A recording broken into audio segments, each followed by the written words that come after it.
双语音标领航，注音阅读启蒙，叶兴阳有声读物。Irish Fairy Tales by James Stephens.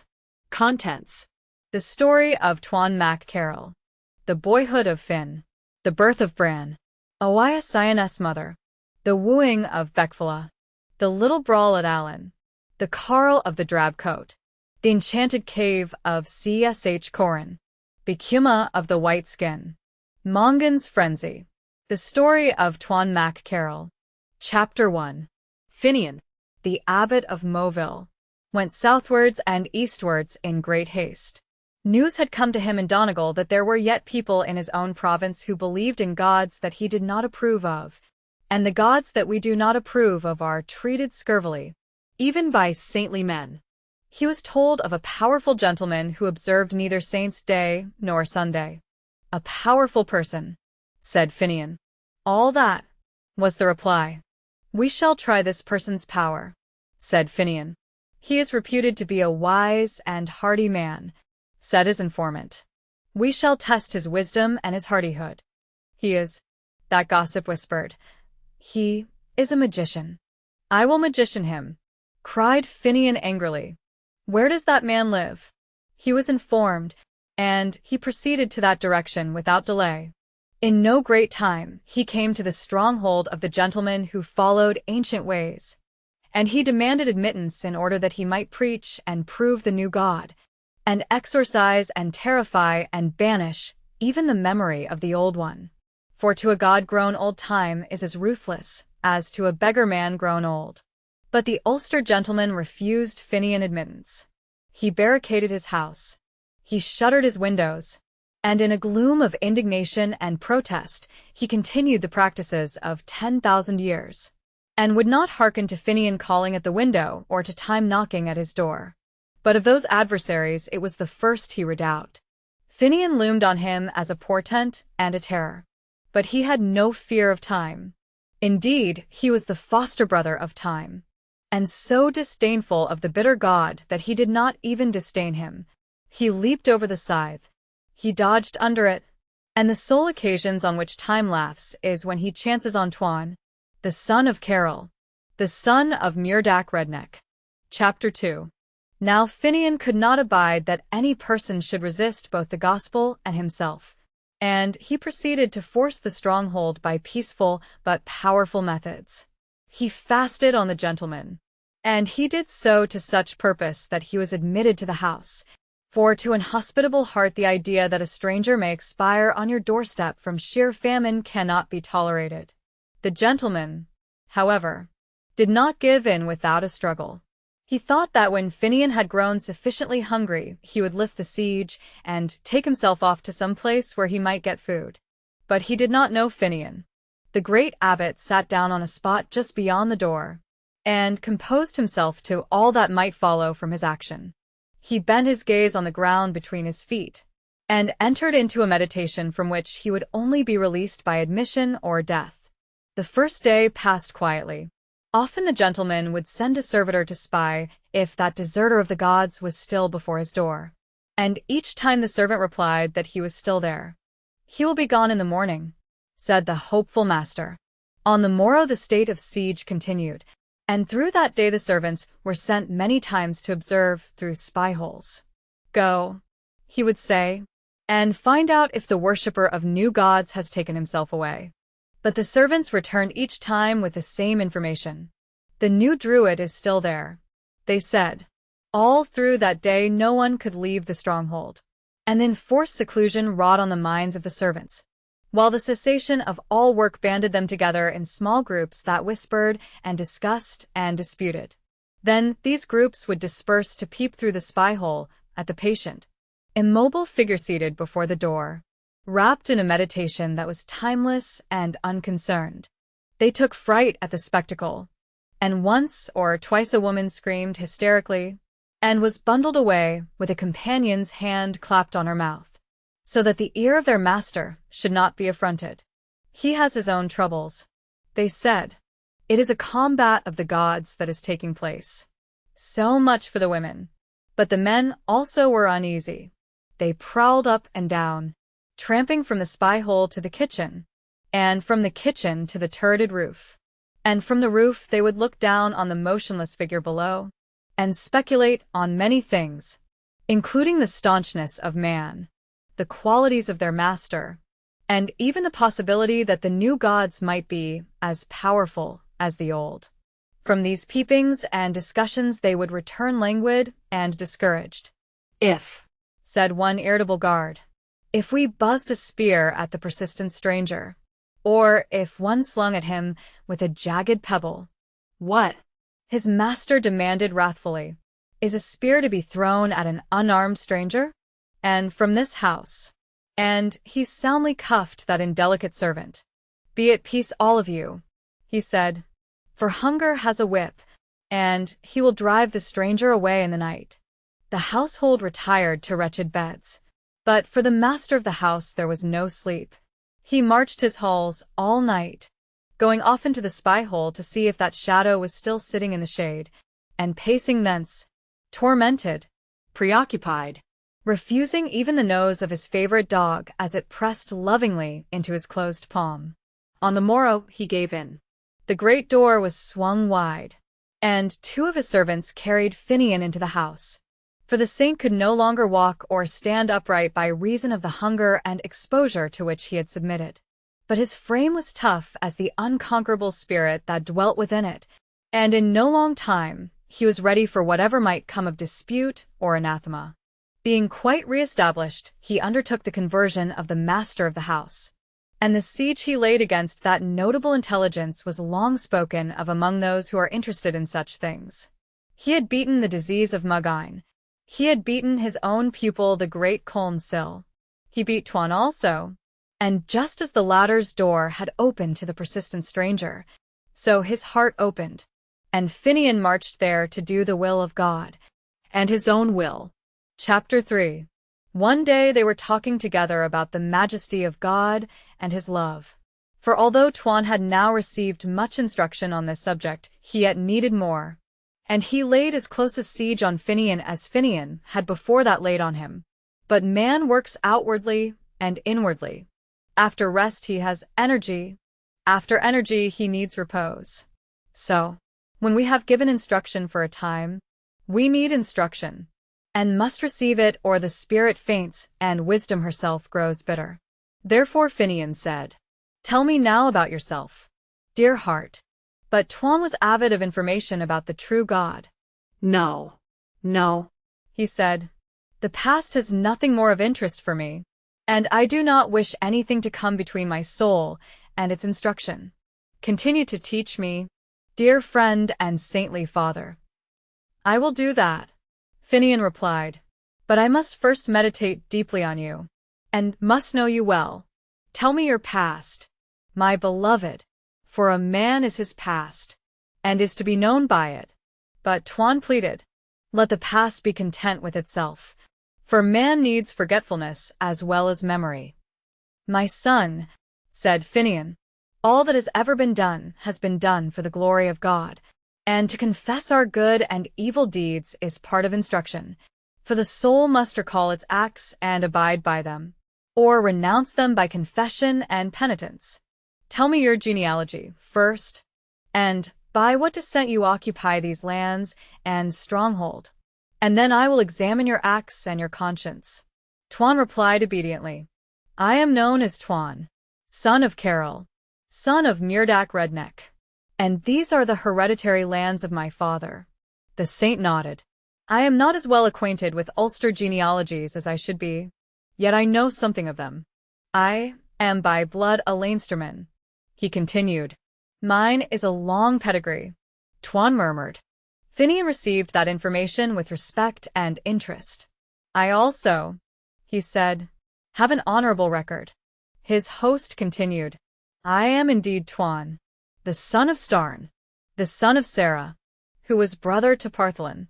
But, said Finian in bewilderment, there is an error here, for you have recited 2 different genealogies. Different genealogies, indeed, replied Tuan thoughtfully, but they are my genealogies. I do not understand this, Finian declared roundly. I am now known as Tuan Mac Carroll. The other replied, But in the days of old, I was known as Tuan Mac Starn, Mac Sarah, the brother of Partholon. The saint gasped. That is my pedigree, Tuan said. But Finian objected in bewilderment. Partholon came to Ireland not long after the flood. I came with him, said Tuan mildly. The saint pushed his chair back hastily and sat staring at his host. And as he stared, the blood grew chill in his veins, and his hair crept along his scalp and stood on end. Chapter 4. But Finian was not one who remained long in bewilderment. He thought on the might of God, and he became that might, and was tranquil. He was one who loved God and Ireland, and to the person who could instruct him in these great themes he gave all the interest of his mind and the sympathy of his heart. It is a wonder you tell me, my beloved, he said. And now you must tell me more. What must I tell?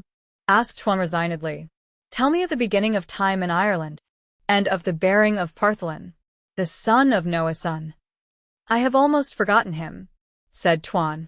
A greatly bearded, greatly shouldered man he was. A man of sweet deeds and sweet ways. Continue, my love, said Finian. He came to Ireland in a ship. 24 men and 24 women came with him. But before that time no man had come to Ireland. And in the western parts of the world, no human being lived or moved. As we drew on Ireland from the sea, the country seemed like an unending forest, far as the eye could reach. And in whatever direction, there were trees. And from these there came the unceasing singing of birds. Over all that land the sun shone warm and beautiful, so that to our sea-weary eyes, our wind-tormented ears, it seemed as if we were driving on paradise. We landed, and we heard the rumble of water going gloomily through the darkness of the forest. Following the water we came to a glade where the sun shone, and where the earth was warmed. And there Partholon rested with his 24 couples, and made a city and a livelihood. There were fish in the rivers of Era. There were animals in her coverts. Wild and shy and monstrous creatures ranged in her plains and forests. Creatures that one could see through and walk through. Long we lived in ease, and we saw new animals grow. The bear, the wolf, the badger, the deer, and the boar. Partholon's people increased until from 24 couples there came 5,000 people, who lived in amity and contentment although they had no wits. They had no wits, Finian commented. They had no need of wits, Tuan said. I have heard that the firstborn were mindless, said Finian. Continue your story, my beloved. Then, sudden as a rising wind, between one night and a morning, there came a sickness that bloated the stomach and purpled the skin, and on the 7th day all of the race of Partholon were dead, save one man only. There always escapes one man, said Finian thoughtfully. And I am that man, his companion affirmed. Tuan shaded his brow with his hand, and he remembered backwards through incredible ages to the beginning of the world and the first days of Era. And Finian, with his blood again running chill and his scalp crawling uneasily, stared backwards with him. Chapter 5. Tell on, my love, Finian murmured. I was alone, said Tuan. I was so alone that my own shadow frightened me. I was so alone that the sound of a bird in flight, or the creaking of a dew-drenched bough, whipped me to cover as a rabbit is scared to his burrow. The creatures of the forest scented me and knew I was alone. They stole with silken pad behind my back and snarled when I faced them. The long, gray wolves with hanging tongues and staring eyes chased me to my cleft rock. There was no creature so weak but it might hunt me. There was no creature so timid but it might outface me. And so I lived for 2 years and 2 years, until I knew all that a beast surmises and had forgotten all that a man had known. I could pad as gently as any. I could run as tirelessly. I could be invisible and patient as a wild cat crouching among leaves. I could smell danger in my sleep and leap at it with wakeful claws. I could bark and growl and clash with my teeth and tear with them. Tell on, my beloved, said Finian. You shall rest in God, Dear heart. At the end of that time, said Tuan, Nem the son of Agnomen came to Ireland with a fleet of 34 barks, and in each bark there were 30 couples of people. I have heard it, said Finian. My heart leaped for joy when I saw the great fleet rounding the land, and I followed them along scarped cliffs, leaping from rock to rock like a wild goat, while the ships tacked and swung seeking a harbor. There I stooped to drink at a pool, and I saw myself in the chill water.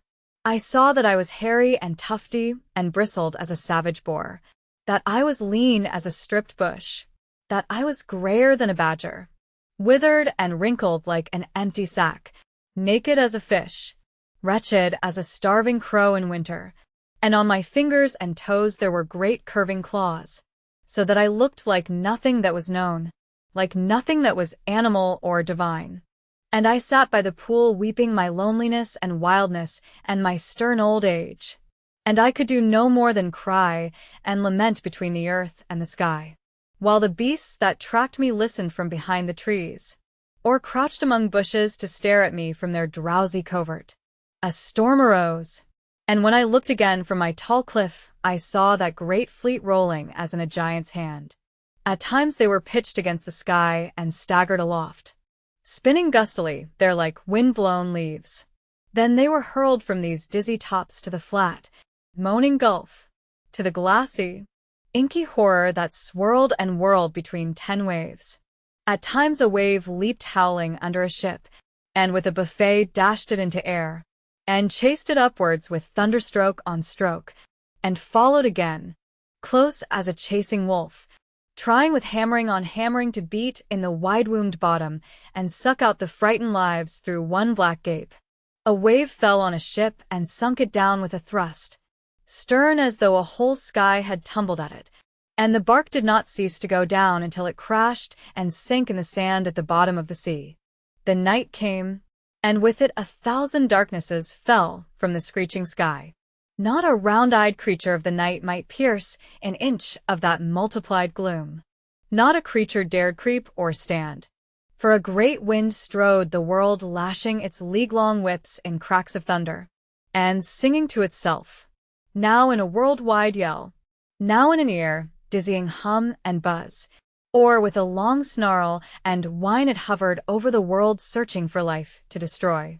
And, at times, from the moaning and yelping blackness of the sea, there came a sound, thin-drawn as from millions of miles away, distinct as though uttered in the ear like a whisper of confidence, and I knew that a drowning man was calling on his God as he thrashed and was battered into silence, and that a blue-lipped woman was calling on her man as her hair whipped round her brows, and she whirled about like a top. Around me the trees were dragged from earth with dying groans. They leaped into the air and flew like birds. Great waves whizzed from the sea, spinning across the cliffs and hurtling to the earth in monstrous clots of foam. The very rocks came trundling and sidling and grinding among the trees, and in that rage, and in that horror of blackness, I fell asleep, or I was beaten into slumber. Chapter 6. There I dreamed, and I saw myself changing into a stag in dream, and I felt in dream the beating of a new heart within me. And in dream I arched my neck and braced my powerful limbs. I awoke from the dream, and I was that which I had dreamed. I stood a while stamping upon a rock, with my bristling head swung high, breathing through wide nostrils all the savor of the world. For I had come marvelously from decrepitude to strength.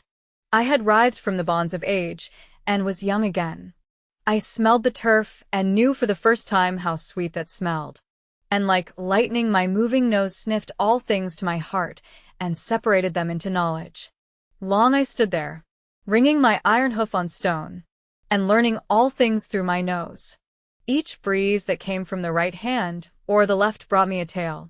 A wind carried me the tang of wolf, and against that smell I stared and stamped. And on a wind there came the scent of my own kind, and at that I belled. Oh!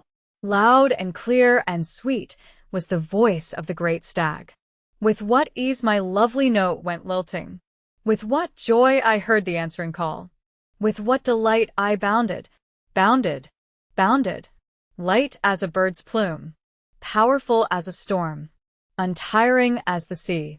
Here now was ease in 10-yard springings, with a swinging head, with the rise and fall of a swallow, with the curve and flow and urge of an otter of the sea. What a tingle dwelt about my heart! What a thrill spun to the lofty points of my antlers! How the world was new! How the sun was new! How the wind caressed me! With unswerving forehead and steady eye I met all that came. The old lone wolf leaped sideways, snarling, and slunk away. The lumbering bear swung his head of hesitations and thought again. He trotted his small red eye away with him to a nearby brake. The stags of my race fled from my rocky forehead, or were pushed back and back until their legs broke under them and I trampled them to death. I was the beloved, the well-known, the leader of the herds of Ireland. And at times I came back from my boundings about Era, for the strings of my heart were drawn to Ulster, and, standing away, my wide nose took the air, while I knew with joy, with terror, that men were blown on the wind. A proud head hung to the turf then, and the tears of memory rolled from a large, bright eye. At times I drew near, delicately, standing among thick leaves or crouched in long-grown grasses, and I stared and mourned as I looked on men. For Nemd and 4 couples had been saved from that fierce storm, and I saw them increase and multiply until 4,000 couples lived and laughed and were riotous in the sun. For the people of Nemd had small minds, but great activity. They were savage fighters and hunters. But one time I came, drawn by that intolerable anguish of memory, and all of these people were gone. The place that knew them was silent. In the land where they had moved there was nothing of them, but their bones that glinted in the sun. Old age came on me there. Among these bones weariness crept into my limbs. My head grew heavy, my eyes dim, my knees jerked and trembled, and there the wolves dared chase me. I went again to the cave that had been my home when I was an old man. One day I stole from the cave to snatch a mouthful of grass, for I was closely besieged by wolves. They made their rush, and I barely escaped from them. They sat beyond the cave staring at me. I knew their tongue. I knew all that they said to each other, and all that they said to me, but there was yet a thud left in my forehead, a deadly trample in my hoof. They did not dare come into the cave.